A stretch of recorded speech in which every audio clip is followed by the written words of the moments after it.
Chen Jivan a un parcours peu ordinaire. Née à Pékin, elle se réfugie une première fois avec sa famille à Hong Kong lorsque la guerre sino-japonaise éclate en 1937. Son père, patron du plus grand quotidien de Pékin, perd tout. La famille fuit la Chine de Mao et s'enfuit ensuite à Shanghai, à Taïwan et à Hong Kong de nouveau. Chen Jivan étudie au conservatoire de musique et devient une grande pianiste reconnue. Une vie digne d'un roman que le journaliste Bernard Delattre raconte dans ce livre. En 1951, elle débarque en France, à Paris. Un jour férié, tout était fermé, se souvient-elle. Quand je sortais de la gare d'Invalide, j'ai vu le ciel est gris. Les murs sont noirs et le métro, c'est noir aussi.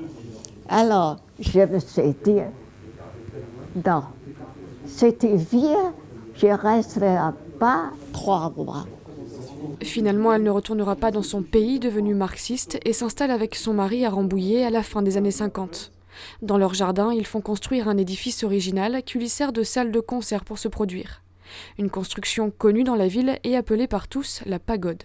Simplement, c'est la forme d'une pagode, mais ce n'est pas une pagode. C'est pas du tout religieux.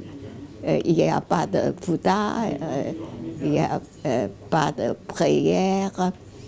Tout simplement, c'est une salle de concert. L'opposition avec sa sœur restée en Chine comme sympathisante des maoïstes, la séparation de ses parents ou encore ses candidatures aux élections présidentielles en France, ce témoignage cache d'autres secrets à découvrir au fil des pages de l'ouvrage.